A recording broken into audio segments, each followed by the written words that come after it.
Uwiteka Nyiringabo Imana, urera urakiranuka, uri umwami w'amahoro.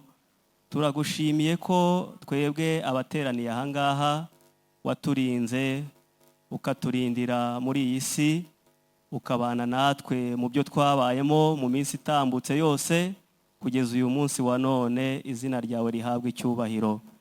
Turaha duteraniye imbere yawe duteze kumva icyo utubwira.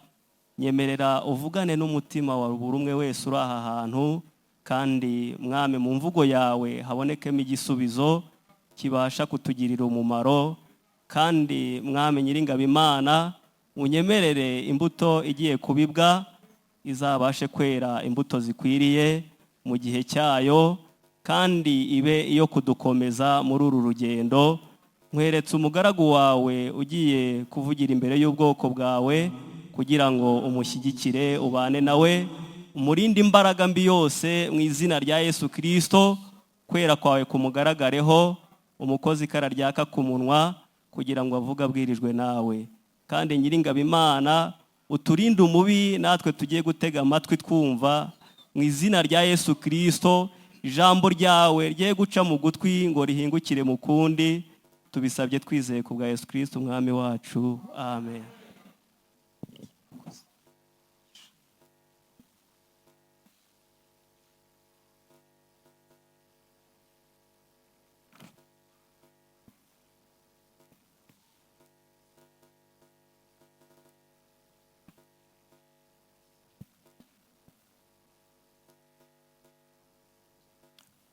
Yesu ashimwe. Haleluya. Mwaramutse neza. Reka duhe Imana icyubahiro kubahageze. Haleluya. Tugiye gusoma ijambo ry'Imana dusanga mu gitabo cya mbere cy'Abami, igice cyaho ni icya 18. Turasoma duhereye kuva ku murongo wa mbere tugere ku murongo wa 4. Igitabo cya mbere cy'Abami, igice cya 18, umurongo wa mbere tugere ku murongo wa 4. Hanyuma turaza no gusoma kandi ahandi hantu hamwe ubundi nigishe. Turaza gusoma mu gitabo cya kabiri cy'Abami, igice cyaho ni icya 4. Turasoma umurongo wa mbere tugere ku murongo wa 7. Naho hantu habiri dusoma honyine, ubundi twumve cy'Imana ivugana natwe. Ahambere ni igitabo cya mbere cy'Abami 18 rimwe kugera kuri 4. Reka tuhasome mu izina ry'umwami wacu Yesu. Bibiliya iratubwiye ngo Eliya ahura na Obadiya amutuma kuri nde? Kuri Ahabu. Nuko hashize iminsi myinshi ijambo ry'Uwiteka rigera kuri Eliya, ubwo wari umwaka wa 3 inzara iteye, riti genda wiyereke Ahabu, nanjye nzavubira isi imvura. Nuko Eliya aragenda ajya kwiyereka nde?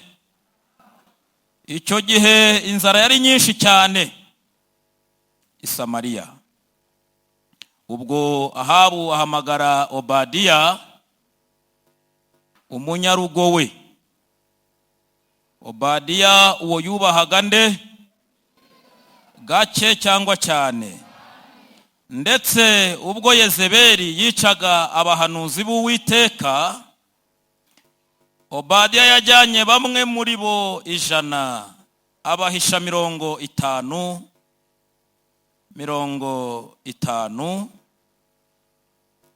Yego, mu buvumo bungahe?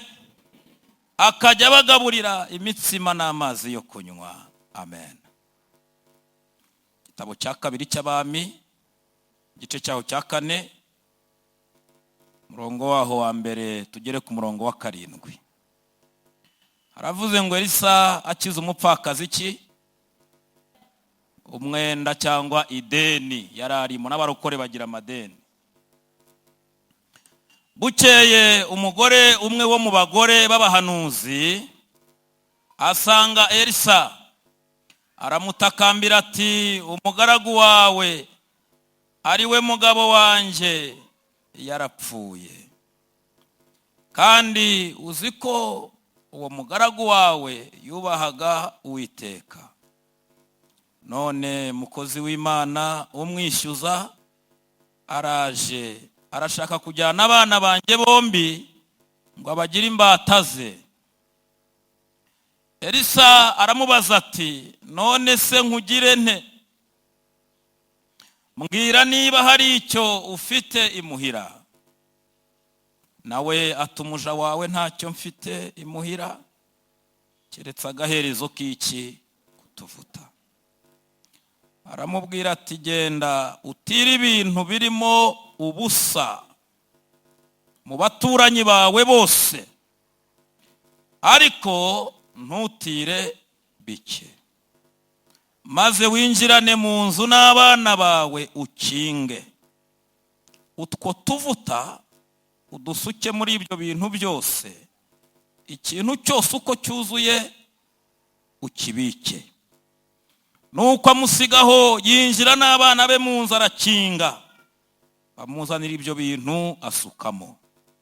Nuko ibyo bintu bimaze kuzura, abwira umuhungu we ati, ongera unzanire ikindi kintu. Nawe aramusubiza ati, nta kindi gisigaye. Uwo mwanya amavuta arorera kuza. Hanyuma asanga uwo muntu w'Imana, arabimubwira. Nawe ati, genda ugire gute? Ugurisha ayo mavuta, wishyura umwenda wawe.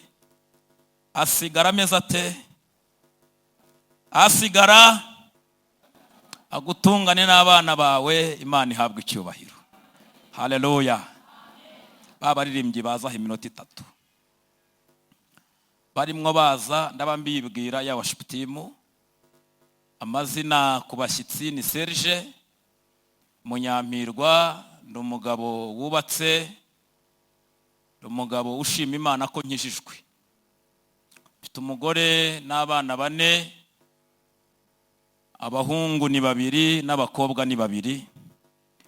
Kandi vuba aha mu gihe kitari cyakera ndaba nanjye mfite abakazana n'abakwe, narabibabwiye. Haleluya. Umukobwa wanjye mukuru afite imyaka 6, ari kuzuza 6.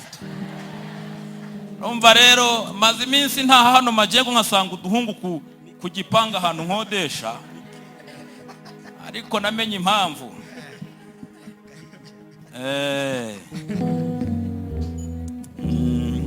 Sinzapfa ahubwo nzaramawe.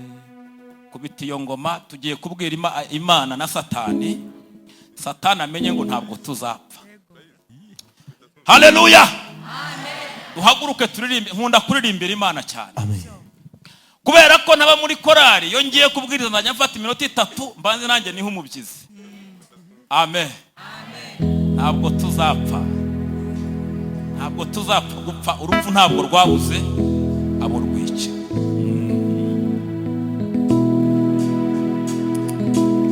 Tugiye kuririmba ngo ntabwo nzapfa.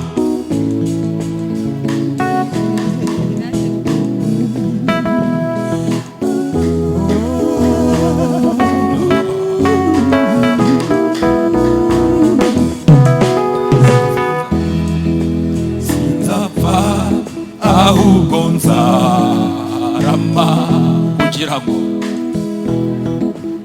kugira monekereza abantu imirimo Uwiteka yankoreye. Ubwo narimaze kwiheba, imirimo Uwiteka yankoreye. Ubwo narimaze kwiheba, sinzapfa sinzapfa ahubwo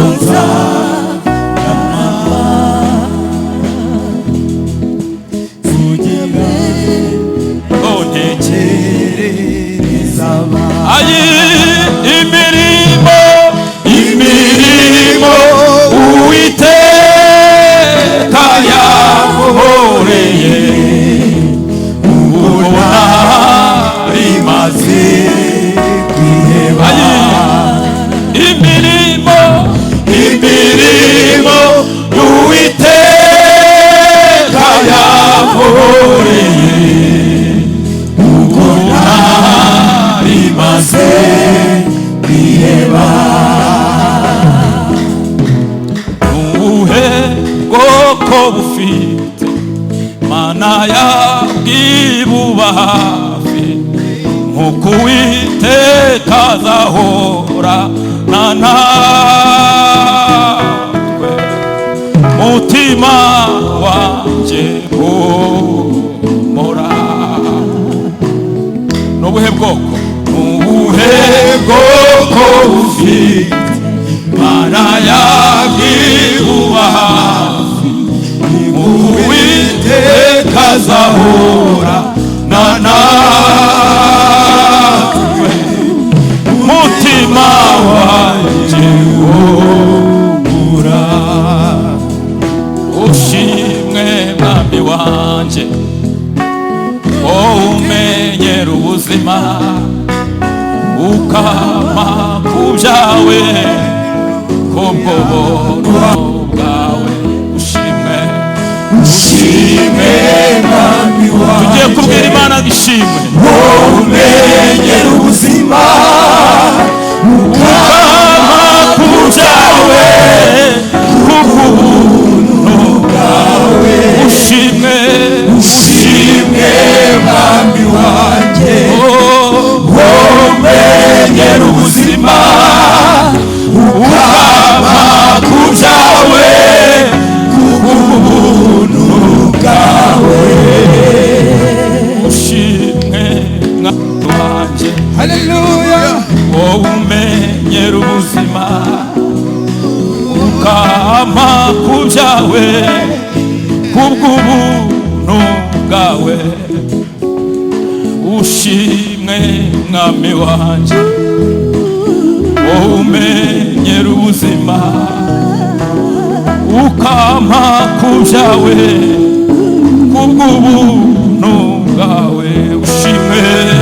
Ushimwe Mwami wanjye umenyera ubuzima ukama ku byawe kubw'ubuntu bwawe.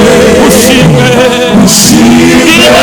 Mwami wanjye umenyera ubuzima ukama ku byawe kubw'ubuntu bwawe. Ibyo ntunze ni ibyawe nanjye ubwanjye wowe. Buri cyose ngufite nandiko umpagije. Buri cyose ngufite nandiko umpagije. Buri cyose ngufite nandiko umpagije. Haleluya. Amen. Duce bugufi. Ibyo ntunze ni ibyande nanjye ubwanjye ni uwa Yesu. Nabura iki kandi ari we umpagije. Amen. Haleluya.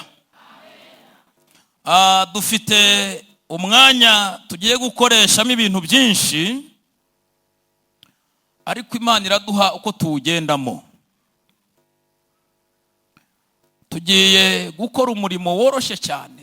Bambwiye ko uyu munsi turi bwishyure nyiri uwadukoreye ibi bintu byo gufata amajwi. Nabwiye mushumba ntako n'akantu koroshye cyane hano i Beteli. nifuje kumenya amakuru ibi bintu Beteli mukora mugira umuterankunga. Urusengero mwarwubatse ubwanyu cyangwa hari umuzungu wabameneyemo nk'amafaranga? Iyi miziki se ni bande bayiguze? Aya makaro na yanyu cyangwa paruwasi yashyizemo inkunga mushumba? Ibi byose n'intebe n'ibyanyu nimwe mwabikoze? Mutabeshye, duha Imana icyubahiro. Haleluya! Iyo Mana yakoze biriya rero, bambwiye ngo ni miliyoni n'igice. Ndavuga nese miliyoni n'igice niyitumye kweri koko? Miliyoni n'igice? Bantu baguze imiziki ya miliyoni zingahe, bagura intebe za miliyoni 40, bubaka urusengero nta muterankunga, bakora ibintu byinshi nta muterankunga, bagura ikibanza cya miliyoni zingahera. Undi iyo ntabwo twakabaye dukora fundraising ya umuntu umwe arahagije kuvuga ati mureke abakristo bikomereza ibyo bakora. Ariko kubera ko dushaka gufatanyiriza hamwe, turaza guhuza kandi turayibona. Iraboneka ntabwo iboneka? Imana ibaha umugisha. Ababyizeye nkanjye tugire gutya turebe, bumva ko iyi miliyoni iri buboneke mu izina rya Yesu. Amen. Rero turaje turayitanga mu kanya. Nanjye mfite urugendo mu kanya saa sita, kuko nubwo ndi hano ndi umunyeshuri, niga muri weekend muri kaminuza ya Kigali, niga mu cyiciro cya 3 cya kaminuza. Rero mfite ikizamini mu kanya saa 8.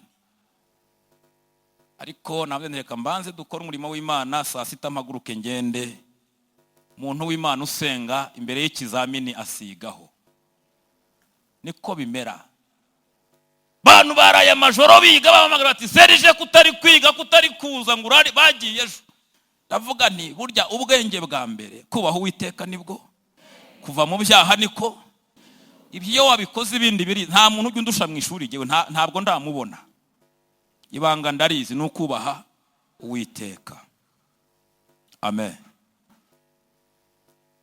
Rero dushimira Imana, abantu batangije iyi Beteli nifuje kubamenya, nzajya mbasengera cyane. Abantu batumye aha hantu haba Beteli hakitwa Beteli, Imana izabaha umugisha. Ntabwo mbazi ariko izabaha umugisha. Beteli hano hari imbaraga abantu batabona kandi zikora. Nkimara kumenya ko hano hantu hitwa Beteli, nasenze Imana yanjye ndayibaza ngo Mana nihe unkize muri Rubavu ngiye kujya nsengera. Mana irambwira ngo genda ujye Beteli. Haleluya! Ubundi i Beteli hari ahantu hatararwa, hari ahantu abantu batagera ngo banahatinde. Kera Beteli hitwaga Ruzi. Umudugudu wa Beteli witwaga Ruzi. Abo twari kumwe mu masengesho kuwa 5 twababwiye ukuntu Yakobo samaze kumuha umugisha. Muri ya migisha twabonye ingahe? Umugisha wa mbere twabonye kari uwuhe? Ni umugisha karemano. Uwo nguwo kubera ko Imana iguhaye umugisha inashyiraho nibyo yagize gute? Yakubujije. Iyo rero ibyo yakubujije uhora ubikora, umugisha uhinduka umuvumo. Ukamara imyaka myinshi usenga ariko usengera ku muvumo, kuko buri gihe iby'Imana yakubujije, iby'Imana yanga wowe ugira gute? Urabikora. Uwo mugisha rero karemano waje guhinduka umuvumo kwa Adamu nande na Eva. Umugabo atangira kujya arya yiyushye icyuya, umugore akabyara ababaye. Na n'uyu munsi Yesu azagenda agaruka ari uko bimeze, kubaho ari ukuruha. Uwo mugisha rero umaze kwangirika, Imana yatanze andi mahirwe, iravuga ngo niwumvira nyoko uzaramira mu gihugu Uwiteka Imana yawe iguha. Umugisha wo kumvira ababyeyi, twabonye ukuntu umubyeyi iyo yabaga agiye nko gusaza yahamagaraga abana bakabasabira umugisha, kandi uwo mugisha bakazawubona. Yabavuma umuvumo nawo bakazawubona. Twongera kubona uwo mugisha ukuntu abantu benshi hano mu iteraniro no mu Rwanda n'ahandi henshi umugisha twaturirwaho n'ababyeyi twarawutakaje, kuko ababyeyi bacu ntabwo bari bazi ubutware Imana yabahaye. Bajyaga babikora batazi ko bari kuvuma abana babo. Akakwita izina rikazagukurikirana, akarakara akagutuka, ibyagututse bikazagukurikirana. Nkunda kubabwira ngo umubyeyi ukumva abwiye umwana ngo niko shanga uransuzuguye, ngo unyikaraza imbere sha, imyaka iri kugushuka, uzakura ubone. Umwana agakura akabona. Nyikaraza imbere sha, unkangishije yuko sha, uzashaka ubone. Umwana agashaka akabona. Uzagwa ku ruzerero, isi izakwigisha mwana wanjye, isi za. Ayo magambo umubyeyi avuga akagenda akagira ingaruka ku bana. Uyu munsi ugasanga ubayeho hari ijambo waturiweho runaka mu buryo utazi. Rero tubona umugisha wa gatatu uwuhe, kari umugisha uva mu gutanga. Bibiliya yaratubwiye mu byakozwe n'intumwa igice cya 20 umurongo wa 35 gutyo na 4 3:5 haravuga ngo ndababwira ukuri, ndabasezeye ndagiye, ariko mbasigiye urufunguzo. Paulo ari kubwira itorero rya Efeso, arababwira ngo muzirikana aya magambo Umwami Yesu yasize avuze yuko gutanga bihesha umugisha kuruta. Nababwiye impamvu gutanga biguhesha umugisha kuruta guhabwa. Nuko iyo uhaye umuntu avuga gute? Arakubwira ngo Imana iguhe umugisha, ariko we wakiriye ntago iryo jambo ribwirwa. Bivuze ngo rero iyo utanga, iyo migisha bakwaturiraho ikuzaho. Hanyuma tubona amahirwe Imana yatanze yo gutanga, itanga uburenganzira. Ubundi haranditswe ngo ntukagerageze Uwiteka Imana yawe. Havumwe umuntu ugerageza Uwiteka Imana. Umuntu akifata ngo jyewe ngo Imana yanjye ngo nzabikora, ngo umuntu akifata agasimbuka nk'ashinze umutwe ngo Imana ngo iraza kumurengera. Oya, nugerageza Uwiteka izakwihorera. Hari umupastori muri Zambia yigeze kubwira abantu ngo umuntu uri hano wizeye imbaraga za Yesu ngo nazamura ikiganza. Umukobwa arazamura aravuga ati ngiye gukora igitangaza, umuntu wese ukibona abone ko Yesu agikora. Aravuga ngo umukobwa wizeye cyangwa umuhungu cyangwa umugabo wizeye muri we Yesu naze hano tumushyire hasi, duterure bafure bimu. Murayizi bimu, iki cya bazi. Tuwo mukobwa niyizera, uwo mugabo akizera, uwo mugore akizera, uwumva afite kwizera kwatuma tumuterekaho bimu, nkahagarara hejuru nkabwiriza, muhagaze hejuru ya bimu, aze hano Yesu akora igitangaza. Umwana w'umukobwa rero niba yarakijijwe vuba, ataramenya ko kugerageza Uwiteka Imana irakwihorera. Iyo ubikoze ngo wemeze abantu, igira gute? Irakureka. Umukobwa baraje mu mavuta, aradedenuwa, yaravuvunuwa, avuga indimi, yagira ibicaraza ajyaho. Pastor ahamagara abasore wa Shiputimote, muzane bimusha, muzane. Umukobwa yubika inda hasi, aterura bimu bamutereka hejuru, arurira pastor ajya hejuru.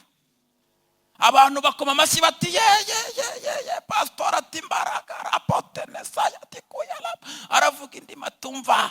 Uyu mukobwa kuko yizeye Yesu araje aravamo ari muzima.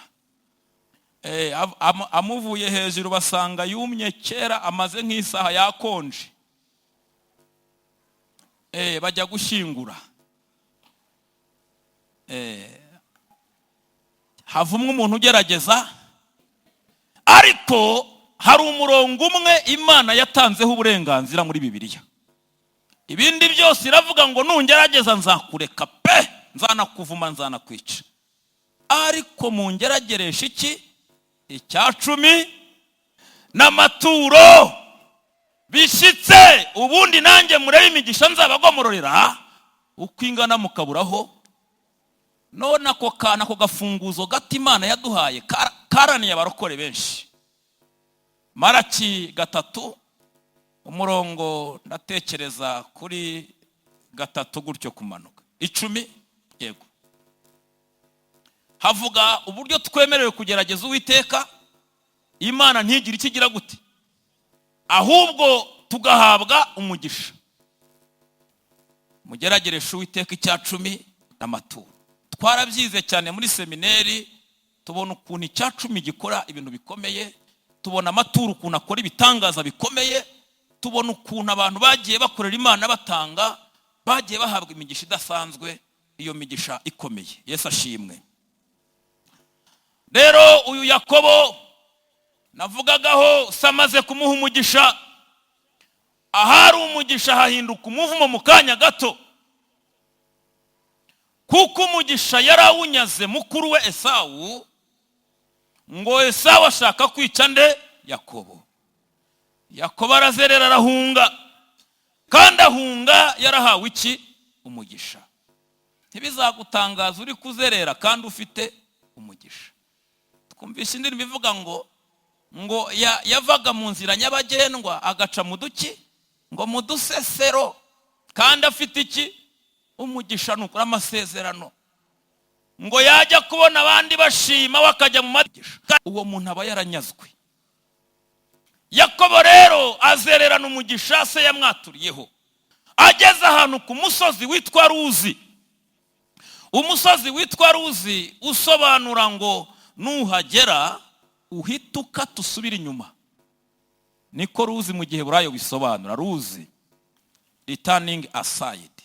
Nuhagera uramenye uwo musozi ntabwo ukandagirwaho, nta nubwo bawuraraho. Ariko Yakobo aravuga ngo kubw'agahinda mfite, nahawe umugisha n'Imana, nahawe umugisha na data, ariko ndi kuwuzererana, ngiye kwemera mparare, ninshaka ngire gute? Mpapfire. Nijoro ngo mu masaha 9 agira iyerekwa, abona ngo ijuru rirakingutse, urwego ruvuyeyo ruraje rushinze aho yaraye.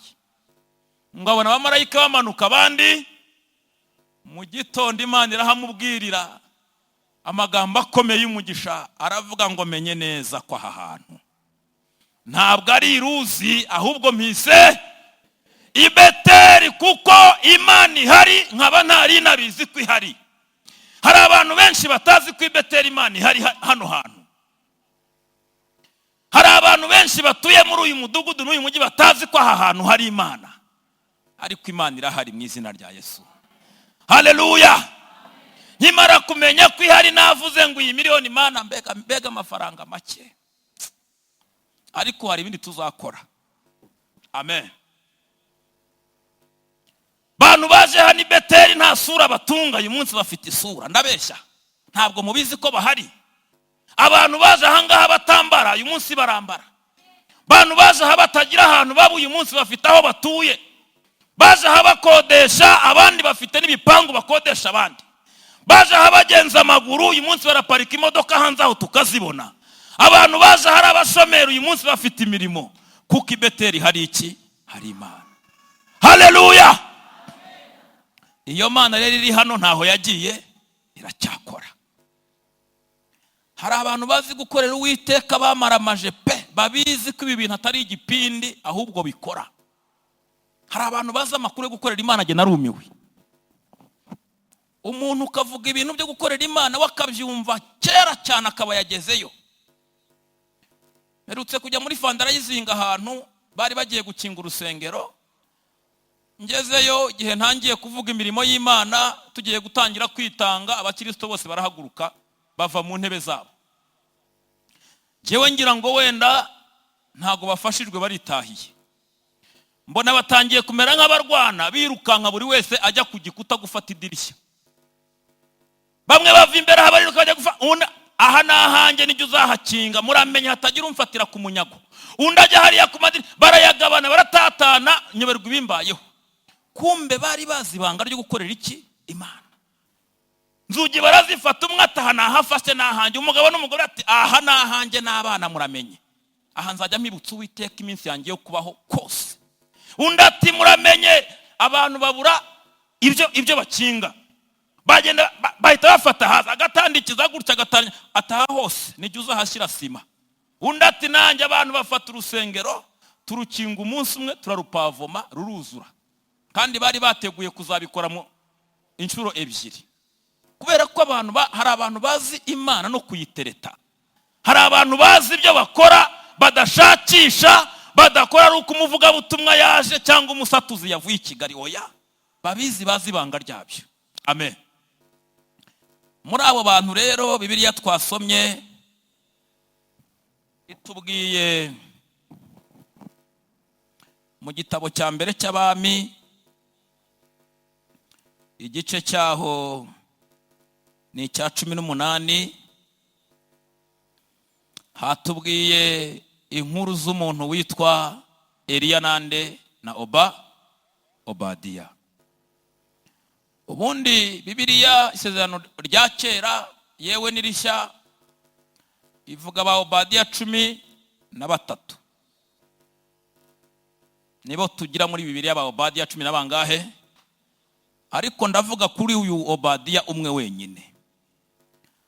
Ubundi izina Obadiya bisobanura umugaragu w'Uwiteka, Obadiya. Obadiya bisobanura umugaragu wande. Ariko uyu mugabo Obadiya inkuru zatubwiye iki? Inkuru zatubwiye ngo hashize iminsi myinshi ijambo ry'Uwiteka rigera kuri nde? Kuri Eliya.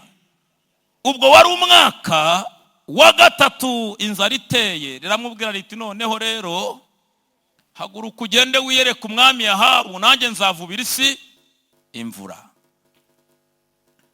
Ubundi ubutware dufite bubasha guhagarika imvura cyangwa se bukayibwira ikagwa mu izina ry'Uwiteka. Birashoboka? Ntabwo bishoboka. Abanyamasengesho y'imvura yabuze ntabwo basenga ikagwa? Ntabwo murabibona? Dufite ububasha budasanzwe, ahubwo ntabwo tuzi kubukoresha. Mukozi w'Imana Eliya ahagarara mu mbaraga. Iryo jambo twararyize ku cyumweru cyashize, twumva ukuntu yahagaritse imvura. Aravuga ngo kubera ibyaha by'Abisirayeli mpagaritse imvura, ndetse n'ikime ntimuzongera kukibona mu izina rya nde? Akagabo karaho kambaye ngo kambaraga ikanzu itagira isengeri, ngo agakenyeza umushumi, imwemwe ziri ku gasozi, ariko ibituye imbere muri we ari ibintu bidasanzwe. Ukamurebera mu isura inyuma, ariko abasha gutegeka ukabaho cyangwa se ugapfa. Paulo yaravuze ngo tugaragara nk'abatariho ariko turiho. Eliya ahagarika imvura, irahagarara iramwumvira. Ahaba aravuga ngo ubwo uhagaritse imvura ikime kizeza imyaka. Eliya aravuga ati ndagihagaritse mu izina rya Yesu kubera ibyaha byanyu. Igihe rero cyari kibaye kirekire Eliya ahigwa. Hanyuma rero Imana imusanga aho yari iramubwira ngo va aho ngaho waruri. Yari yarahungiye ku mugore w'Isarefati. Uyu mugore yari umupfakazi. Eliya ahungirayo amarayo igihe kitari gitoya. Imana imukurayo ngo haguruka ugende wiyereke Ahabu, isi ngiye kuyiha imvura.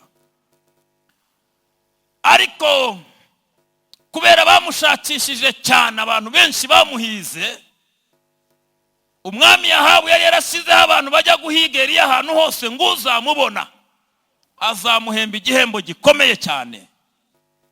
Uyu Obadiya rero yari umunyarugo. Umunyarugo ni iki mu Kinyarwanda? Umukozi wo mu rugo. Ariko uyu nguyu yari gavana w'abakozi b'urugo, niwe wari ukuriye, yari shefu w'abagaragu bo mu rugo kwa Ahabu. Ariko ngakubaha Uwiteka Imana gakeya cyangwa cyane? Ngo akubaha Uwiteka Imana cyane. Obadiya rero muri iyi minsi ya Eliya twibukiranye neza, hari igihe Eliya yakoze ibintu bikomeye muri Isirayeli ari umwe.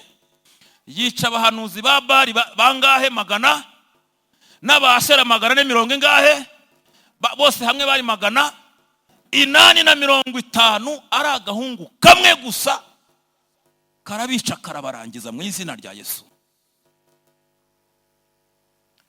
Uko kwica abagaragu ba Bali na Ashera, ibigirwamana Yezebeli yubahaga cyane, byarakaje Yezebeli umugore wa Ahabu. Aravuga ngo Eliya, wowe ubugingo bwawe nintabuhwanya n'ubwaba wishe, Imana zacu zibimpore ndetse cyane. Yezebeli afata inkota. Yari umugore ngo w'indwanyi cyane udasanzwe. Yari umugore wuzuye imyuka ya Satani, nawe afite imbaraga nk'iz'abakonikoni, ategeka ibintu byinshi bikabaho. Hanyuma uyu mugore ngo ahera ku bantu bubahaga Uwiteka hafi aho bose, abahanuzi bazengurutse aho ngaho Yerusalemu nako i Samariya, yica abahanuzi bose benshi arabamara. Ariko Obadiya nk'umukozi w'Imana wubaha Uwiteka akora iki rero? Ngo afata abahanuzi 100, 50, 50, abacamo ibice bingahe? Arangije aragenda ngo abahisha mu buvumo bungahe, akajya bagaburira y'imitsima, akabaha n'amazi yo kunywa. Ari umuntu umwe kugaburira abantu bangahe? 100. Abakozi b'Imana bahari mu isi. Arangije ngo arabikora, ariko ubutunzi bwe burarangira, kandi igihe cyo guhishurwa ngo baveyo babone ubuzima busanzwe kitaragera. Amafaranga amushiranye, Obadiya aragenda ajya kwikopesha, afata imyenda, afata amadeni, akajya ajya kwiduka gira ikintu naye agafuka ka kawunga, kubizi ko nkorera Uwiteka Imana, nkagira ikintu nikorera ko nzakwishyura ejo bundi. Bakamuha agahita yiruka akagemurira abakozi b'Imana bangahe? 100. Bakakarya ko kanya, kari ako kanya ntabwo kari butinde. Akanyaruka akajya kwiduka ahandi ati mwantije umufuka w'umuceri mwankopye ko nzabishyura vuba aha ngaha. Afata amadeni menshi ku ishyaka ry'umurimo w'Imana. Ikintu cyambabaje kuri Obadiya kintera agahinda cyane, igihe cyarageze abakozi b'Imana bararokoka barakira. Bakize muri iyo minsi, bakize babonye ihumure, Obadiya arapfa. Ariko apfa atishyuye amadeni yafashe. Igitabo cya 2 cy'Abami igice cya 4 turasanga inkuru zatubwiye ngo umugore umwe wo mu bagaragu b'Uwiteka bubahaga Uwiteka. Uyu mugore, komanteri nyinshi n'ibitabo twasomye byerekana ko ari umugore wa Obadiya. Obadiya yarapfuye asiga umugore n'abana, ariko basigira ideni. Abasigiye ideni, ikibazo kiravuka. Abantu bose Obadiya yari afitiye imyenda bahita baza gutera umugore bakimara gushyingura. Baje babwira umugore bati, amafaranga umugabo wawe n'ibyo yariye n'ibyo yagize iki byose twishyure. Niba utatwishyuye, abana bawe bose turabatwara bahinduka abagaragu n'abaja bacu, bajye bakora imyaka yabo yo kubaho batishyurwa. Umugore agira agahinda, ariko yibuka yuko ideni ryose Imana yariyeho iraryishyura. Ideni ryose umuntu yafashe Imana ikaryaho, Imana iraryishyura. Haleluya. Ako kantu arakibuka, arakomera, kandi yibuka yuko imirimo yose wakoze ukiri mu isi, iyo wapfuye isigara ikora. Haleluya. Umugore abura ubuhungiro, aravuga ngo abana banjye baracyari batoya, aba bana bazakora imyaka myinshi cyane badahembwa, ari imbata z'abandi. Ba bosi babo babasambanye ntibabishyure, babakoresha imirimo y'uburetwa batishyurwa, bishyura amadeni se yapfuye atishyuye. Ariko yibuka yuko ari Imana idakiranirwa ngo yibagirwe iki? Imirimo. akantu kose umuntu akora karandikwa imbere y'Uwiteka. Burya n'aba bantu duhereza hariya ku muhanda no mu isoko akagusaba ngo mfungure ukamuha ijana, Imana irarimenya. Maze umugore aravuga ngo reka ngende mpungire ku mukozi w'Imana, ngende mubwire ngo umugaragu wawe byagenze gutya, yarapfuye ansigiye amadeni, abana banjye bagiye kuba imbata z'abandi, none mbigenze gute? Ideni ryarishyuwe ntabwo ryishyuwe. Inkuru mwazisomye cyangwa ntabwo mwazisomye? Imana ideni ryose yariyeho igira gute? Haleluya. Elisa aramubwira ati wa mugore we mugenze gute? Umugore aravuga ati ntabara ndengera. Elisa aravuga ati haguruka ugende mu baturanyi bawe bose, nurangiza. Hari abantu bari gusinzira mu rusengero? Harabona ari mbonye. Nababwiye ukuntu gusinzira, ntugasinzire mu bantu barenze umwe utari iwawe. Ntugakora ikosa, icyo ngira ngo ni n'icyaha. Ntugasinzire mu bantu barenze umwe utari hehe. Ku bantu tujya dukorana amasengesho barabizi.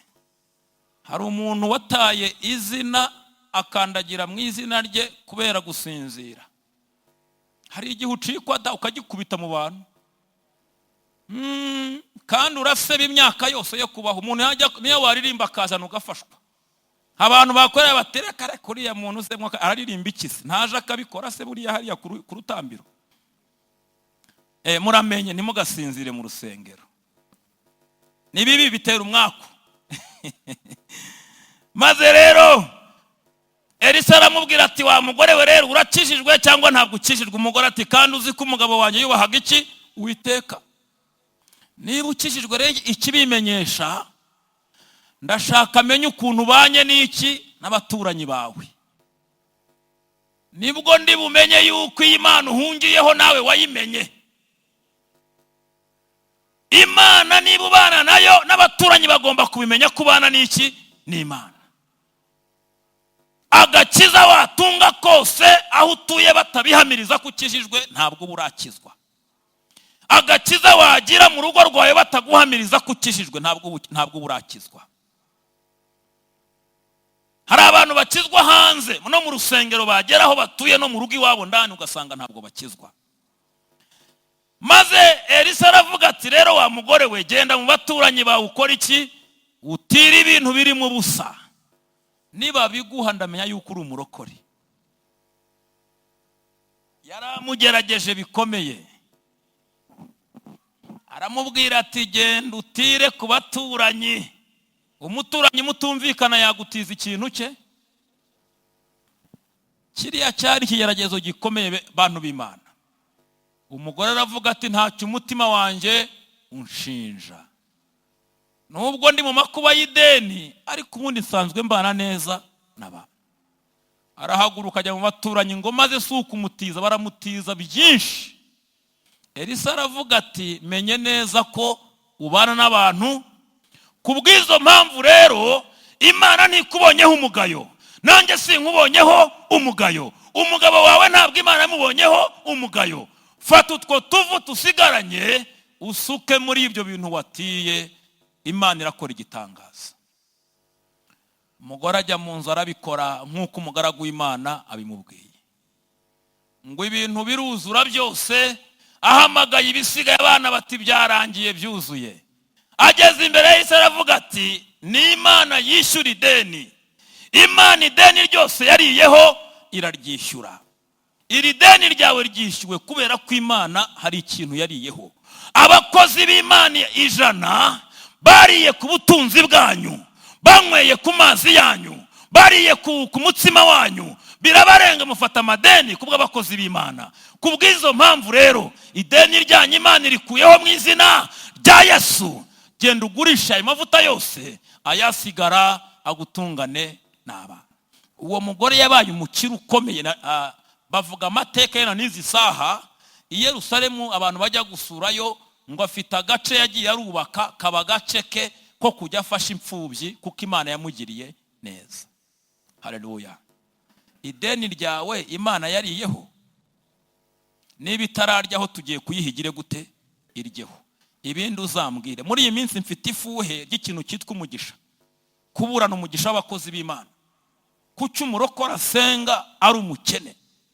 Kuki umurokora asenga ari umushomeri? Afite Imana. Murokora agasenga atagira ibiryo mu rugo, murokora agaca mu dusesero. Hano hari ideni yahafashe agatinya kuhanyura kandi agiye gusenga Imana. Sanga kurya ni imibare.